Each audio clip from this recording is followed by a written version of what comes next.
రైతుల్ని సంఘటితం చేద్దామనేది ప్రధానంగా ఇక్కడ వార్త ప్రచురితమైంది. నిన్న సిడబ్ల్యూసి మీటింగ్లో ఇదే అంశంపై మాట్లాడుకున్నారు. ముఖ్యమంత్రి రేవంత్ రెడ్డి కూడా హాజరయ్యిండు. ఇండియా కూటమి నేతల్ని కలుపుకొని దేశవ్యాప్తంగా ఉద్యమం చేస్తారంట.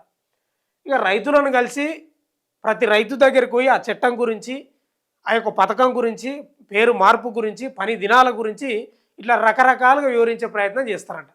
అంటే వాస్తవమే, మంచిదే, సంతోషం. ఎందుకు మీ మీ ప్రయత్నం మీరు చేయొచ్చు, తప్పేం లేదు. కానీ కాంగ్రెస్ది కూడా ఏం చక్కగా ఉందండి నాకు అర్థం కాదు. ఏమన్నా పథకాలు పెడితే సరే, మహాత్మా గాంధీ పథకం ఈ ఒక్క పథకానికి పెట్టినారు, మంచిదే, సంతోషం కాదాను, ఉపాధి హామీ పథకానికి సంబంధించి. ఇక నువ్వు ఏ పథకాలు తీసుకో, రాజీవ్ గాంధీ, ఇందిరాగాంధీ, నెహ్రూ, ఇవే పేర్లు తప్ప ఏమన్నా వేరే పేర్లు పెడతారా అండి? కాంగ్రెస్ వాళ్ళు పెడతారా? పెట్టరు. భగత్ సింగ్ లేడా, సుభాష్ చంద్రబోస్ లేడా, ఎంతమంది లేరు, వాళ్ళ పేర్లు మాత్రం కాంగ్రెస్ పెట్టదు. కేవలం వీళ్ళ కుటుంబం పేర్లు మాత్రమే పెట్టుకుంటూ వస్తుంది.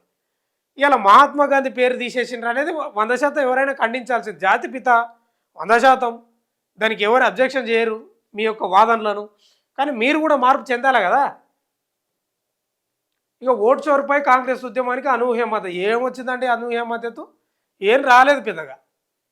ఇప్పుడు బీహార్లో మీరు ఓటు యాత్ర కూడా వేసిర్రు, మీరు ఆడ బొక్క బొరలో పడిపోయారు. కాంగ్రెస్ అయితే మరీ ఘోరంగా దెబ్బతినిపోయింది.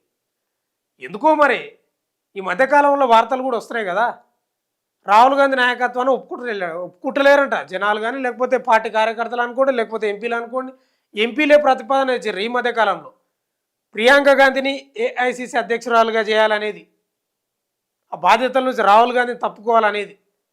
మరి రాహుల్ గాంధీ ఏడ ఫెయిల్ అవుతున్నాడు ఆయన ఆలోచన చేసుకోవాలి. మొత్తమే అయితే ఉపాధి హామీ చట్టానికి సంబంధించి ఉద్యమం చేస్తారంటే ఒకసారి చదువుదాం పూర్తిగా.